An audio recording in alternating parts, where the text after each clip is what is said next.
ரஜினிகாந்தின் இதயம்னு சொல்லக்கூடிய ராகவேந்திர மண்டபம் வந்து இன்னைக்கு இடிக்கப்படுறதாக பல போட்டோஸ் வருது, பல வீடியோஸ் வருது.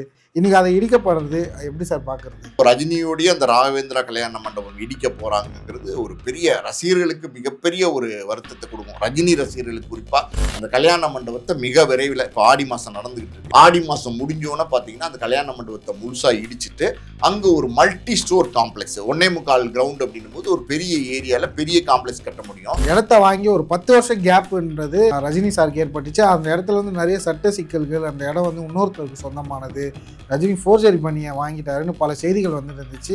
ஆனால் அவர் நீதிமன்றம் போய் எல்லாத்திலையும் வெற்றி பெற்றார். அதை பற்றி என்ன சார்? ரஜினி வந்து அந்த இடத்த வாங்கி பார்த்தீங்கன்னா 10 வருஷத்துக்கு மேலே எதுவும் கட்டடமே கட்டாமல் அந்த இடத்த வச்சுருந்தாரு.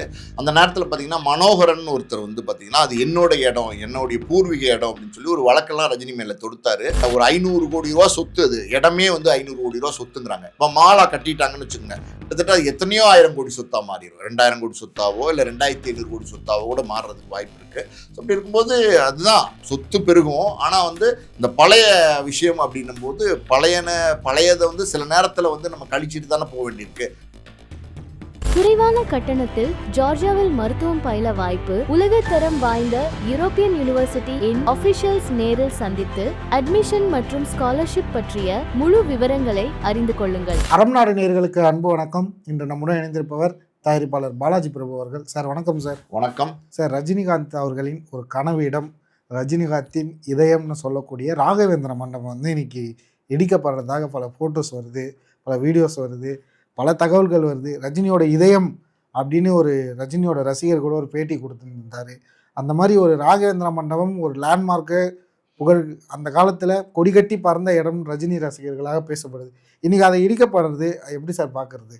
நீங்கள் சொன்ன மாதிரி பார்த்தீங்கன்னா ரஜினிகா அப்படின்னாலே வந்து போயஸ் கார்டன் அவருடைய வீடு, அது வந்து பயங்கர பாப்புலர். ரஜினிகாந்தோட வீடு போயஸ் கார்டன் வீடு அப்படின்னாலே அன்றைக்கெல்லாம் பார்த்தீங்கன்னா ரஜினியோட பர்த்டேனா போயஸ் கார்டன் வீட்டுக்கு முன்னாடி பார்த்தீங்கன்னா பல்லாயிரக்கணக்கான ரசிகர்கள் வந்து கூட்டம் கூட்டமாக வந்து நின்று அதாவது நைட்லேயே வந்து நிற்க ஆரம்பிச்சிருவாங்க.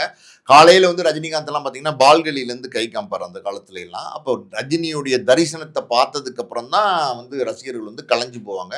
அப்படி போயஸ் கார்டன் ரொம்ப பாப்புலர். அதுக்கப்புறம் பார்த்தீங்கன்னா ரஜினி வந்து நடிக்க வந்த காலகட்டத்தில் ரஜினிக்கு வந்து ராகவேந்திரா சுவாமி இருக்காங்க இல்லையா, அவங்க மேலே வந்து பெரிய ஒரு நம்பிக்கை வந்துச்சு. யாரோ அவருக்கு வந்து சொல்லியிருக்காங்க, ராகவேந்திரா சுவாமி வந்து ரொம்ப சுதியான சாமி, அந்த சுவாமியை வணங்குனீங்கன்னா உங்களுக்கு பெரிய உயரம் கிடைக்கும் அப்படின்னு சொல்லியிருக்காங்க. ஸோ ஒரு பெரிய நம்பிக்கை. தொடர்ந்து ராகவேந்திரா சுவாமியை வந்து ரஜினிகாந்த் வந்து வணங்குவார். இன்னும் சொல்லப்போனால் ட்ரிப்ளிகேன் இருக்குது பார்த்தீங்களா, அந்த ட்ரிப்ளிகேனில் வந்து ஒரு ராகவேந்திராவுக்கு ஒரு கோயில் இருக்குது. அந்த கோயிலில் வந்து பார்த்தீங்கன்னா ரஜினிகாந்த் காலையில் ஒரு 4:30-5 மணிக்கெலாம் வந்து சாமி கும்பிட்டுட்டு போவார். ஒவ்வொரு வியாழக்கிழமையும் இது வந்து நடந்துட்டு இருந்தது. இதெல்லாம் வந்து பல வருடங்களுக்கு முன்னாடி, 30 வருடங்களுக்கு முன்னாடி. ஸோ ராகவேந்திரன் மேலே ஒரு பெரிய நம்பிக்கையோட பெரிய பக்தராக இருந்தார் ரஜினிகாந்த். அந்த ராகவேந்திரங்கிற பேர்லேயே ஒரு படம் தயாரிக்கணும்னு நினைச்சாரு. அந்த படத்தை வந்து பார்த்தீங்கன்னா கவிதாலயா வந்து பாலச்சந்தர் அவர் அறிமுகப்படுத்தின பாலச்சந்தர் அவர்கிட்ட சொன்னார், இந்த படத்தை நீங்கள் தயாரிக்கணும், அது 100வது படம், ரஜினியோட 100வது படம். அது எஸ்பி முத்துராமன் சார் வந்து டைரக்ட் பண்ணார்.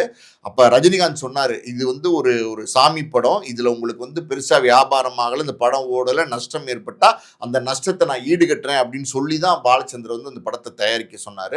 அப்படி பெரிய பக்தராக இருந்த அந்த காலகட்டத்தில் ரஜினிகாந்துக்கு வந்து ஒரு பெரிய கல்யாண மண்டபம் கட்டணுங்கிற ஒரு எண்ணம் இருந்தது. பொதுவாகவே பார்த்தீங்கன்னா நடிகர்கள் வந்து நிறைய பேர் வந்து கல்யாண மண்டபம் கட்டுறதெல்லாம் ஒரு காலத்தில் வந்து ஒரு ட்ரெண்டாக இருந்துச்சு. அப்படி ஒரு இடம் வந்து அமைஞ்சிச்சு. ஆக்சுவலி நீங்கள் வந்து பார்த்தீங்கன்னா அந்த கோடம்பாக்கம் பிரிட்ஜு, நீங்கள் மவுண்ட் ரோட்லேருந்து அந்த பாம்கர் ஹோட்டல்லாம் வந்து தாண்டி கோடம்பாக்கம் பிரிட்ஜு இறங்கினோன்னே இம்மீடியட்டாக ஒரு லெஃப்ட் போகும். அங்கே வந்து லிபர்ட்டி தியேட்டர்னு ஒரு தியேட்டர், ரொம்ப பாப்புலரான தியேட்டரு. அது அன்றைய காலத்தில் ரொம்ப பிரபலம். இப்போ அந்த தியேட்டர்லாம் மூடிட்டாங்க. அதை தாண்டி கொஞ்சம் தூரம் போகணுன்னே ஒரு இடம் லெஃப்ட் ஹேண்ட் சைடில் வந்து இருந்தது. அது 1.25 ஏக்கர் சென்னையில், அதுவும் கோடம்பாக்கத்தில் முக்கியமான இடத்துல காலி இடம் இருக்குன்னும் போது அது உண்மையாலுமே அது ஒரு பெரிய விஷயம் இருந்தது. ரஜினிகாந்துக்கு யாரோ கூப்பிட்டு போய் காமிச்சிருக்காங்க, இந்த இடம் இருக்குது அப்படின்னு காமிச்சிருக்காங்க. அந்த இடத்த வாங்குறதுக்கு ரஜினிகாந்த் முடிவு பண்ணி அட்வான்ஸ் கொடுக்குறாரு. பாஷான்னு நினைக்கிறேன் அவர்கிட்ட வந்து பார்த்தீங்கன்னா அட்வான்ஸ் கொடுக்குறாரு. அவர் அட்வான்ஸை வாங்குறாரு. ரஜினி கிட்ட இருக்கிற அட்வான்ஸை வாங்குறாரு. அதே காலகட்டத்தில் பார்த்தீங்கன்னா ராமச்சந்திர உடையார், உங்களுக்கு எல்லாருக்குமே தெரியும், நம்ம ராமச்சந்திரா மெடிக்கல் காலேஜ் இருக்கு இல்லையா, அதனுடைய நிறுவனர். அவர் வந்து எம்ஜிஆரோட ரொம்ப நெருங்கிய நண்பர். அவரும் அந்த இடத்த வாங்குறதுக்கு முடிவு பண்ணி அவருமே பார்த்தீங்கன்னா அந்த பாஷா கிட்ட ஒரு அட்வான்ஸ் கொடுக்க போறாரு. ஸோ இந்த இடத்துக்கு 2 பேர் அட்வான்ஸ் கொடுத்துருக்காங்க. அப்படின்னும் போது ராமச்சந்திர உடையார் வந்து அன்னைக்கு மிக செல்வாக்கான ஒருத்தராக இருந்தார். ரஜினிகாந்த் வந்து ஒரு பாப்புலரான ஒரு ஸ்டாராக வளர்ந்து வந்துகிட்டு இருந்தார். ஸோ அப்போ ரஜினிகாந்த் என்ன செய்யறதுன்னு தெரியல. ஏன்னா வந்து அது ஒரு மாதிரியான டஃப்பான காம்படிஷன், யாருக்கு இந்த இடம் போக போகுதுன்னு. அப்போ திருநாவுக்கரசு வந்து எம்ஜிஆருடைய அமைச்சரவையில் வந்து மினிஸ்டராக இருந்தார். அவர்கிட்ட ரஜினி முறையிடுறார், இந்த மாதிரி இந்த இடத்த நான் வாங்கி ஒரு கல்யாண மண்டபம் கட்டணும்னு ஆசைப்படுறேன், ராகவேந்திரா என்னுடைய சாமி பேரில் வந்து நான் கட்டணும்னு ஆசைப்படுறேன்னு சொல்லும்போது திருநாவுக்கரசு அவர்கள் வந்து ரஜினிகாந்தை நேரடியாக எம்ஜிஆர்ட்ட அழைச்சிட்டு போகிறார். ஒரு டிஃபனுக்கு காலையில் அழைச்சிட்டு போய் ரஜினி வந்து இந்த பிரச்சனையை எம்ஜிஆர்ட்ட சொல்கிறாரு. எம்ஜிஆர் வந்து இந்த இடத்த உங்களுக்கே கொடுக்க சொல்கிறேன் அப்படின்னு சொல்லிட்டு உடையாரை கூப்பிட்டு அந்த இடம் விட்டுருங்க, ரஜினி விருப்பப்படுறாரு அப்படின்னு சொல்லிட்டு அது வந்து அந்த இடம் வாங்குறதுக்கு எம்ஜிஆர் ஒரு காரணமாக இருந்தார். நிறைய பேர் என்ன சொல்றாங்கன்னா, எம்ஜிஆர் வந்து உதவி பண்ணாரு அந்த இடத்த வாங்குறதுக்கு, பணம் கொடுத்தாரு அப்படின்லாம் சொல்றாங்க. அதெல்லாம் பொய்யான தகவல். இந்த இடத்த வாங்குறதுல சில பிரச்சனை இருந்த நேரத்தில் அந்த இடத்துக்கு வந்து எம்ஜிஆர் வந்து உதவி பண்ணி அதை வாங்குறதுக்கு உதவி பண்ணாரு. திருநாவுக்கரசு இன்னைக்கு வரைக்கும் பார்த்தீங்கன்னா ரஜினியோட ஒரு நல்ல நண்பராக இருந்துட்டு இருக்காரு. எல்லா விதத்திலையும் ஒரு ஆலோசனை சொல்லக்கூடிய ஒருத்தராக இருந்துட்டு இருக்காரு. ஸோ அதுக்கப்புறம் அந்த மண்டபம் கட்டப்பட்டு அந்த மண்டபம் வந்து 1990 வந்து அந்த மண்டபம் திறந்தாங்க. பயங்கரமான பாப்புலரா ஒரு பயங்கர பாப்புலர் ரஜினியோடைய கல்யாண மண்டபம்னு ஒன்று. ரஜினிகாந்த் அன்னைக்கு சூப்பர் ஸ்டார், அதான் சொல்றேன்ல, 78 பைரவி ஹீரோ ஆகுறாரு. அதுக்கப்புறம் 90 எல்லாம் பாருங்க, 12 வருஷத்துல எல்லாம் பார்த்தீங்கன்னா ஒரு டாப் ஸ்டாரா மாறிட்டார். அந்த காலகட்டத்தில் அந்த மண்டபம் திறக்கப்பட்டது. அது ஒரு லேண்ட்மார்க்கா மாறிச்சு.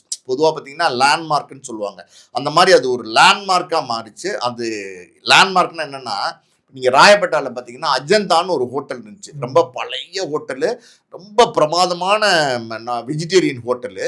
அந்த ஸ்டாப்பிங் பேரே வந்து அஜந்தான்னு மாறிச்சு. அப்படிதான் வந்து லேண்ட்மார்க் ராகவேந்திரா கல்யாண மண்டபம்ங்கிறது ஒரு இடம், ஒரு ஸ்டாப்பிங். ஒரு பஸ் ஏறுறாங்கன்னு வச்சுங்களேன், எங்கே போய் இறங்கணும், ராகவேந்திரா கல்யாண மண்டபத்துக்கு இறங்கணும் அப்படின்னு சொன்னால் அதுக்கு அந்த ஸ்டாப்பிங் கிட்ட போய் விட்டுருவோம். அந்த மாதிரி லேண்ட்மார்க்காக மாறிச்சு. அப்படி பெரிய பிரபலமாக ஒரு காலகட்டத்தில் ரஜினியோடைய மண்டபம் வந்து ரொம்ப பிரபலமாக இருந்துச்சு, பீக்காக இருந்துச்சு. நிறைய பேர் ரஜினியோட மண்டபத்தில் வந்து திருமணம் நடத்த ஆரம்பித்தாங்க. ஏன்னா அப்போல்லாம் வந்து பார்த்தீங்கன்னா விஜயசேஷ மகால்னு ஒரு மண்டபம் இருந்துச்சு, நீங்கள் வந்து வடபழனியில் இருந்துச்சு. அது ரொம்ப பாப்புலரான மண்டபம்.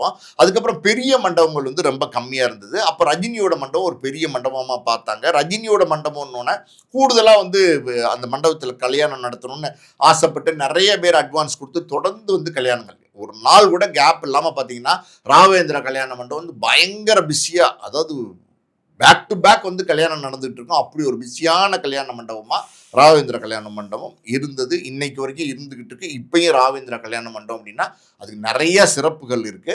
இப்போ 6 மாசத்துக்கு மேலே பார்த்தீங்கன்னா அந்த கல்யாண மண்டபத்தில் எந்த கல்யாணமோ எந்த விழாக்களோ நடத்துறதுக்கு அது வந்து அவங்க அனுமதி கொடுக்கறதில்ல. அந்த கல்யாண மண்டபத்தை மூடி வச்சிருக்காங்க, தான் உண்மை. ஸோ அது காரணம் என்ன அப்படின்னா, அந்த கல்யாண மண்டபத்தை மிக விரைவில், இப்போ ஆடி மாதம் நடந்துகிட்டு இருக்கு, ஆடி மாதம் முடிஞ்சோன்னே பார்த்தீங்கன்னா அந்த கல்யாண மண்டபத்தை முழுசாக இடிச்சிட்டு அங்கே ஒரு மல்டி ஸ்டோர் காம்ப்ளெக்ஸ் 1.25 கிரவுண்ட் அப்படின்னும் போது ஒரு பெரிய ஏரியாவில் பெரிய காம்ப்ளெக்ஸ் கட்ட முடியும். நீங்கள் வடபழனின்னு வச்சுக்கிட்டிங்கன்னா ஃபோரம் மால் இருக்குது, அப்புறம் வேளச்சேரியில் பார்த்தீங்கன்னா பீனிக்ஸ் மால் இருக்குது, இங்கே விஆர் மால் இருக்குது, இப்போ எக்ஸ்பிரஸ் அவென்யூ மால் இருக்குது. ஸோ இப்படி இப்போ சென்னையில் இன்றைக்கி மால்ஸ் ரொம்ப பாப்புலராக இருக்குது. ஸோ இந்த இடத்துல கோடம்பாக்கத்தில் மால் இருக்குது அப்படின்னா மால் இல்லை, கரெக்டான ஒரு சென்டர் பாயிண்ட்டாக இருக்கிறதுனால அங்கே ஒரு பெரிய மால் மல்டிப்ளெக்ஸ் தியேட்டர்லாம் வச்சு கட்டலாம் அப்படிங்கிற ஒரு முடிவு அதை எடுத்துட்டாங்க. அதுக்கான வேலை எல்லாமே துரிதமாக நடந்துட்டு இருக்கு. இடிக்கிற வேலை மிக சீக்கிரத்தில் ஆரம்பிக்க போகிறாங்க. ஸோ ரஜினியோடைய அந்த ராகவேந்திரா கல்யாண மண்டபம் இடிக்க போகிறாங்கங்கிறது ஒரு பெரிய ரசிகர்களுக்கு மிகப்பெரிய ஒரு வருத்தத்தை கொடுக்கும், ரஜினி ரசிகர்களுக்கு குறிப்பாக. ஏன்னா ஒவ்வொரு ரஜினி ரசிகருடைய தலைமை ரசிகர் மன்ற அலுவலகமாகவே ராகவேந்திரா கல்யாண மண்டபம் இருந்தது.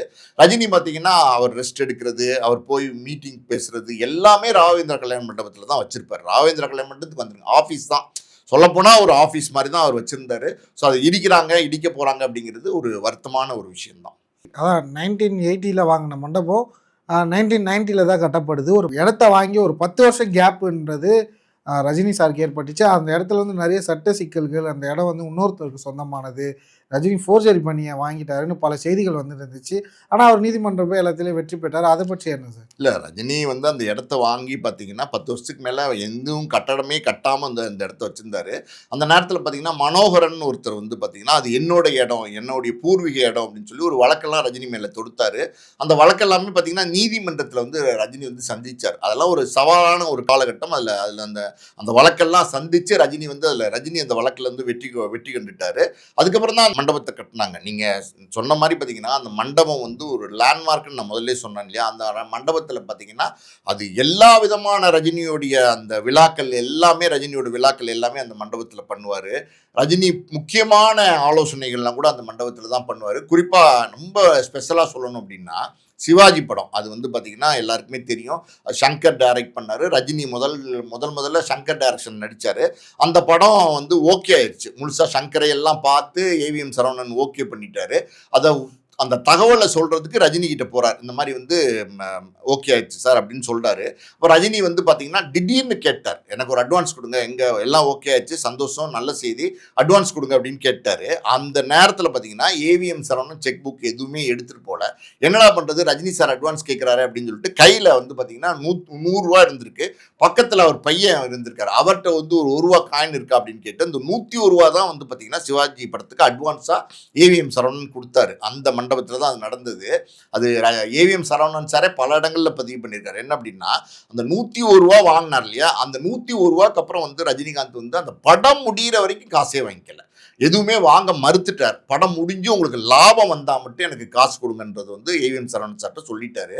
அதுக்கு ரஜினி என்ன காரணம் சொன்னார் அப்படின்னா, ரஜினி தான் ஏவிஎம் சரவணன் சாரை மீட் பண்ணி ஒரு படம் பண்ணலாம், சங்கர் டைரக்ட் பண்ணுவாரா அப்படின்னு கேளுங்கன்னு சொல்றார். சங்கர் டைரக்ட் பண்ணுறதுக்கு நாங்கள் பேசுகிறோம் அப்படின்னு சொல்லி ஏவிஎம் சரவணன் சார் வந்து சொல்லி ரஜினி வந்து சொன்னதுனால சங்கர் வந்து அந்த படத்தை டைரக்ட் பண்ணார்.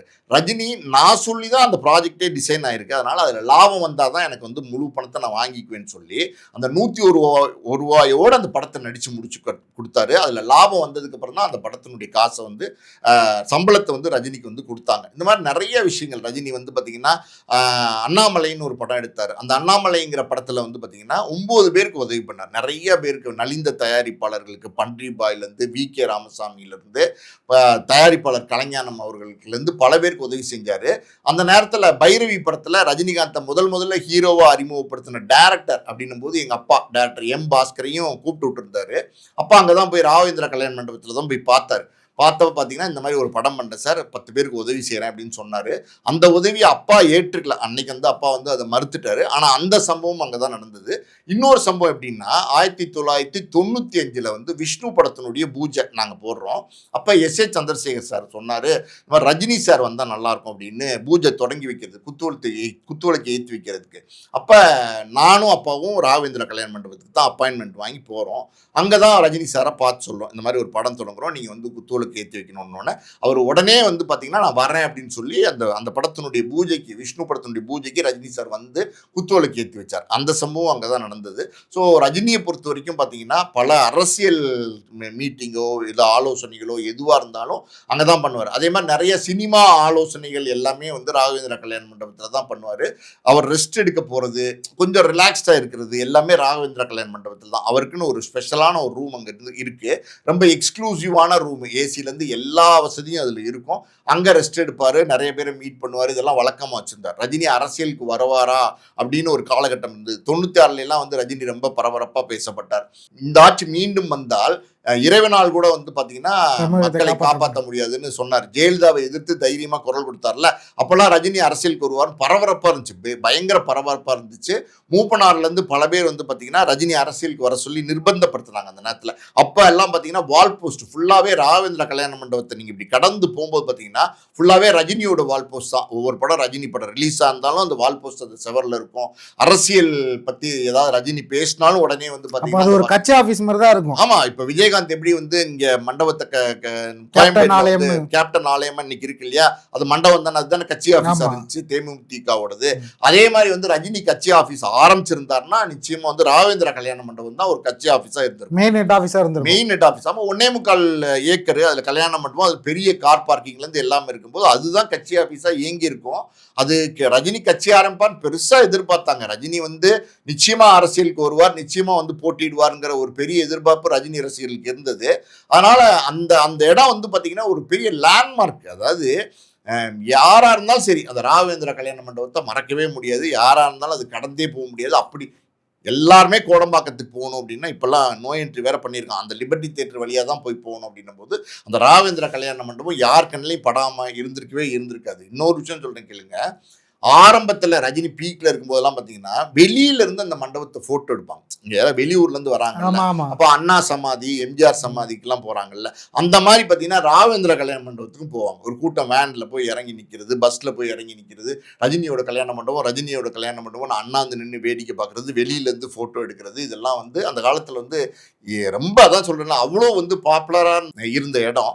நிறைய பேர் நிறைய இன்னைக்கெல்லாம் தேட்டர்ஸ் எல்லாம் ஏகப்பட்ட தேட்டர்ஸ் போயிடுச்சு. உதயம் தேட்டர் போயிடுச்சு, சாந்தி தேட்டர் போயிடுச்சு, ஆனந்த் தேட்டர் போயிடுச்சு. ஒரு அதான் சொல்றேன்ல, ஒரு அடையாளமா இருக்கிற பல விஷயங்கள் வந்து அழிஞ்சுக்கிட்டே வருது. அந்த வகையில பாத்தீங்கன்னா ராகவேந்திரா கல்யாண மண்டபமும் வந்து மாத்த போறாங்க, அது வந்து மாலா கட்ட போறாங்கிறது கொஞ்சம் வருத்தமான விஷயம் தான். ஓகே சார், ஒரு ஆர்ட் ஆஃப் சிட்டியில் கோடம்பாக்கத்தில் பார்த்து பார்த்து வாங்கின இடம், கனவு இடம், சொந்த எப்படி சொல்கிறது, ஒரு சின்ன சின்ன செங்கல் கூட அவரோட உயர் உழைப்பில் வந்த இடம், இன்றைக்கி அந்த இடத்த இடிக்கிறாங்க, கொள்கிறாங்க, இப்போ வேறு இடம் வரப்போகுது, வேறு மால் வரப்போகுதுன்னும் போது அவரோட மனது எப்படி சார் இருக்கும்? ரஜினி சார் முழு மனதோடு அந்த இடத்த இடிச்சிடலாம், வேறு கட்டலான்ற ஸ்டேஜுக்கு வந்துட்டாரா? இல்லை, அது முழு மனதோட வந்து ரஜினி அந்த இடத்தை இடிக்கிறதுக்கு நிச்சயமாக வந்து சம்மதிக்க மாட்டார். பட் என்ன பண்ணுறது, காலத்தின் கட்டாயம். ஏன்னா அந்த இடங்கிறது வந்து பார்த்திங்கன்னா அவருக்கு வந்து ஒரு கோயில் மாதிரி இருந்துச்சு, அதான் உண்மை. ராகவேந்திரா கல்யாண மண்டபம்னு இஷ்ட தெய்வத்தோட பேரை வச்சு அது ஒரு கோயில் மாதிரி தான் ரஜினி வந்து பார்த்தாரு. பலவிதமான மீட்டிங் அங்கே நடந்திருக்கு, பல சம்பவங்கள் நடந்திருக்கு. எல்லாம் இருக்கும்போது பல நினைவுகள் ரஜினிகாந்துக்கு அதில் இருக்கும். கிட்டத்தட்ட பார்த்தீங்கன்னா நான் சொன்ன மாதிரி 90ல் கட்டி இன்னைக்கு இப்போ 36 வருஷம் ஆச்சுன்னும் போது 36 வருஷமாக பல கனெக்ஷன் இருக்கும்ல. அந்த மண்டபம் நம்மளோட மண்டபம் போது உரிமையாக போகிறது, உட்காடுறது, பேசுறது, சாயந்தர நேரத்தில் வெளியில் சேர் போட்டுட்டு உட்காந்து பேசுறது, இந்த மாதிரி எத்தனையோ விஷயங்கள் நடந்திருக்கும் அங்கே. ஸோ அப்படி இருக்கும்போது அதெல்லாம் ரஜினிகாந்தால் நிச்சயமாக மறக்க முடியாது. மறக்கிறதுங்கிறது அவ்வளோ சாதாரணமான விஷயம் கிடையாது. எனக்கு தெரிஞ்சு பார்த்தீங்கன்னா அவங்களுடைய இளைய மகள் இருக்காங்கல்ல சௌந்தர்யா, அவங்களோட வரவேற்பு கூட ராகவேந்திரா கல்யாண மண்டபத்தில் தான் நடந்துச்சுன்னு நினைக்கிறேன். ஸோ அப்படி இருக்கும்போது பல எண்ணங்கள், என்ன ஓட்டங்கள்னு சொல்லுவாங்கல்ல இந்த மண்டபத்தில், அதை வாங்கினதுலேருந்து அதில் நடந்த நீங்கள் சொன்ன மாதிரி பார்த்தீங்கன்னா நடந்த பிரச்சனையிலேருந்து, வாங்குறதுக்குள்ள நடந்த போட்டியிலேருந்து, அதுக்கப்புறம் வந்து பார்த்தீங்கன்னா என்னோட சொத்துன்னு ஒருத்தர் வந்து அதை கேஸ் போட்டதுலேருந்து, அந்த கேஸ் நடத்துறதுலேருந்து, அந்த மண்டபம் ஒவ்வொரு செங்கலாக வச்சு கட்டினதுலேருந்து ரஜினி நிச்சயமாக மேற்பார்வை பண்ணியிருப்பார். அவர் தான் டிசைன் பண்ணியிருப்பார், இப்படி இருக்கணும் அப்படி இருக்கணும் எல்லாமே அவர் தான் சொல்லியிருப்பாரு. ஸோ ஒவ்வொரு விஷயமா பண்ணி அதை வந்து உருவாக்கியிருக்காரு. அது வந்து இன்னைக்கு வந்து ராகவேந்திரா கல்யாண மண்டபங்கிறது வந்து பெரிய ஒரு அடையாளமா இருக்குன்னும் போது, அது ரஜினிகாந்தனுடைய சொத்து அப்படின்னும் போது, அது இன்னும் மக்களுக்கு எல்லாருக்குமே தெரிஞ்சிருக்கணும் போது, அதை இடிக்க போறோம் அப்படின்னும் போது யாரா இருந்தாலும் நிச்சயமா ஒரு வருத்தம் இருக்கும். அதாவது ஒரு விஷயத்தை உருவாக்குறதுங்கிறது அவ்வளோ சாதாரணம் கிடையாது. ஆனா அழிச்சிறது, இழிக்கிறது, வைக்கிறதுங்கிறது அவ்வளோ ஈஸியா டக்குன்னு 4-5 நாள்ல பண்ணிடுவாங்க. இப்பெல்லாம் ஏகப்பட்ட டெக்னாலஜி அட்வான்ஸ்மெண்ட் வந்துருச்சு அப்படின்னும் போது நிச்சயமா ரஜினியுடைய கண்ணில் தண்ணீர் வராமல் இருக்காது.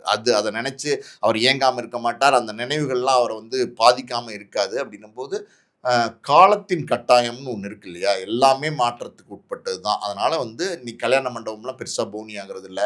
இப்போல்லாம் பார்த்தீங்கன்னா கல்யாண மண்டபம்லாம் வந்து யாரும் பெருசாக சிட்டிக்குள்ளே கல்யாண மண்டபம்லாம் ரொம்ப காஸ்ட்லி ஆயிடுச்சு. கார் பார்க்கிங்லாம் வந்து ரொம்ப கம்மி ஆயிடுச்சு. முந்தியெல்லாம் இப்போ மல்டி ஸ்டோர் கார் பார்க்கிங் வச்செல்லாம் கல்யாண மண்டபம் கட்ட வேண்டியிருக்கு. அப்படி கல்யாண மண்டபம்லாம் இப்போ இல்லை. இப்போல்லாம் ஈசிஆரில் பார்த்தீங்கன்னா பல ரிசார்ட்டுகள்லாம் வந்து கல்யாணம் பண்ண ஆரம்பிச்சிட்டாங்க. ஓப்பன் ஸ்பேஸில் வந்து கல்யாணம் பண்ண ஆரம்பிச்சிட்டாங்க. இப்படி வித்தியாசமாக கல்யாணம் பண்ண ஆரம்பிச்சதுக்கப்புறம் இதுக்கெல்லாம் வந்து டிமாண்ட் கம்மியாச்சு. உண்மையாலுமே சொல்லப்போனால் ராகவேந்திரா கல்யாண மண்டபத்துக்கு அந்த பழைய டிமாண்ட் வந்து இல்லாத ஒரு சூழல். அதனால தான் இப்போ வந்து அந்த இடிக்கிற முடிவுக்கே வந்திருக்காங்கன்னும் போது, ஸோ இது எல்லாமே வந்து பார்த்திங்கன்னா காலத்தின் கட்டாயம், மாற்றங்கள் தான் இதுக்கு காரணம். ஸோ இடிச்சு ஒரு மால் கட்டினா அது மறுபடியும் ஒரு பெரிய லேண்ட்மார்க்காக தான் இருக்கும். ரஜினியோட இடம்னும் போது அந்த லேண்ட்மார்க் அப்படியே தான் இருந்துகிட்டு இருக்கும். ஸோ அதுக்கு என்ன பேர் வைக்க போகிறாங்க, ராகவேந்திரா மால்னே மறுபடியும் வைக்கிறாங்களா அப்படின்னு கூட இருக்குது. ஏன்னா ரஜினி வந்து நேசித்து தான் அந்த பேரை வச்சார், அவருடைய இஷ்ட தெய்வ பேரை. அதே பேரில் மால் வச்சாங்கன்னு வச்சுங்களேன், அப்போ பேசுவாங்க இது கல்யாண மண்டபமாக இருந்தது, இப்போ வந்து மாலாக மாறிடுச்சு அப்படின்னு வந்து பேசுவாங்க. இப்போ ராம் தேட்டர்னு ஒரு தேட்டரு, அதாவது வந்து அதுவும் கோடம்பாக்கத்தில் தான் இந்த பவர் ஹவுஸில் இருந்தது ஒரு காலத்தில், ரொம்ப பாப்புலரான தேட்டரு. இப்போ ராம் கல்யாண மண்டபம்னு இருக்குது. அங்கே போகிறவங்களாம் என்ன பேசுவாங்க, அந்த பழைய ஆட்கள்லாம் இது ராம் தேட்டராக இருந்துச்சு இப்போ கல்யாண மண்டபமாக மாறிடுச்சுன்னு சொல்லுவாங்கள்ல, அந்த மாதிரி பார்த்தீங்கன்னா கல்யாண மண்டபமாக இருந்துச்சு இப்போ மாலா மாறிடுச்சுன்னு சொல்லுவாங்க. ஒன்றும் இல்லை, இப்போ விஜயவாகினி ஸ்டுடியோ இருக்கு இல்லையா, அந்த விஜயவாகினி ஸ்டுடியோவில் தான் வந்து பெரிய ஸ்டுடியோ, அந்த ஸ்டுடியோ வந்து பாப்புலரான ஸ்டுடியோ, அந்த ஸ்டுடியோவில் தான் வந்து பற்றி ஃபோரம் மால் கட்டியிருக்காங்க, அந்த ஸ்டுடியோவில் தான் வந்து க்ரீன் பார்க் ஹோட்டல் வந்து கட்டியிருக்காங்க. ஸோ என்னதான் இருந்தாலும் அந்த பழைய நினைவுகள், பழைய அடையாளங்கள் அது மறந்து போகாது. பட் காலம் அப்படியே கடந்து போகிற விஷயமா தான் இது ரஜினி எடுத்துப்பாரே தவிர, நிச்சயமாக மனசு விருப்பப்பட்டு மண்டபத்தை இடிக்க மாட்டார். மன வருத்தம் நிச்சயமாக இருக்கும். இன்னும் கூட பார்த்தீங்கன்னா, இன்னும் பாஷா படம்லாம் ரஜினியோட சூப்பர் டூப்பர் ஹிட் படம். அதனுடைய அந்த பாஷா ரஜினி எல்லாம் பார்த்தீங்கன்னா அதில் பெயிண்டிங்காக வரைஞ்சிருப்பாங்க, அந்த வால்லே வந்து பெயிண்டிங்காக வரைஞ்சிருப்பாங்க. ஸோ அதான் சொல்கிறேன்ல, மறக்க முடியாத ஒரு இடம் ரஜினிக்கு, வந்து ரொம்ப மறக்க முடியாத இடம். ரஜினியுடைய ரசிகர்களுக்கு, டைகாட் ஃபேன்ஸ் இருப்பாங்க இல்லையா, அவங்களுக்கு அது ஒரு மறக்க முடியாத இடம். அப்படின்னும் போது அது எப்படி இடிப்பாங்க அப்படிங்கிறது அவங்களுக்கு நிச்சயமாக வழியாக தான் இருக்கும். ஆனால் இன்றைக்கி வந்து அது 1.25 ஏக்கர் சென்னை சிட்டியில் கோடம்பாக்கத்தில் முக்கியமான இடத்துல இப்படி 1.25 ஏக்கர் இடமெல்லாம் ஒரு இடத்துல கிடைக்கிறதே ரொம்ப கஷ்டம். அது மால் கட்டுறதுக்கு சரியான இடம். கிட்டத்தட்ட இப்போ என்ன ஒரு 500 கோடி ரூபா சொத்து, அது இடமே வந்து 500 கோடி ரூபா சொத்துங்கிறாங்க. இப்போ மாலாக கட்டிட்டாங்கன்னு வச்சுக்கோங்க, கிட்டத்தட்ட அது எத்தனையோ 1000 கோடி சொத்தாக மாறிடும். 2000 கோடி சொத்தாவோ இல்லை 2500 கோடி சொத்தாவோ கூட மாறுறதுக்கு வாய்ப்பு இருக்குது. ஸோ அப்படி இருக்கும்போது அதுதான் சொத்து பெருகும். ஆனால் வந்து இந்த பழைய விஷயம் அப்படின்னும் போது பழையதை வந்து சில நேரத்தில் வந்து நம்ம கழிச்சிட்டு தானே போக வேண்டியிருக்கு. மாற்றம் தான் இதுக்கு காரணம். ஓகே சார், சும்மா நார்மலாக கேட்குறவங்க எல்லாருக்குமே ரஜினிகாந்த் சாரோட கல்யாண மண்டபத்தை இடிக்கிறாங்க அப்படின்னு தான் எல்லாருக்கும் தெரியும். ஆனால் அவங்களோட டையோட ஃபேன்ஸோட அவங்களோட ஃபேன்ஸ் கிளப்போட ஹெட் ஆஃபீஸே அதுதான் இருந்துச்சு. நிறைய போஸ்டர்ஸ் அங்கே தான் போவோம், நிறைய டிஸ்கஸ் அங்கே தான் போவோம், நிறைய பொலிட்டிக்கல் மேட்டர்ஸ் அங்கே தான் பேசிப்பாங்க. இன்றைக்கி ரஜினி சார் பொலிட்டிக்கலில் இருந்தார்னா அது ரஜினி சாரோட ஹெட் ஆஃபீஸாக இருந்திருக்கும்ன்ற மாதிரிலாம் நிறைய ரஜினி ரசிகர்கள் உருக்கமாக பேசியிருந்தாங்க. அதனால தான் சார் பற்றி இந்த பேட்டியை கேட்டேன். நேரம் தந்து பதிலளித்ததுக்கு நன்றி சார். நன்றி.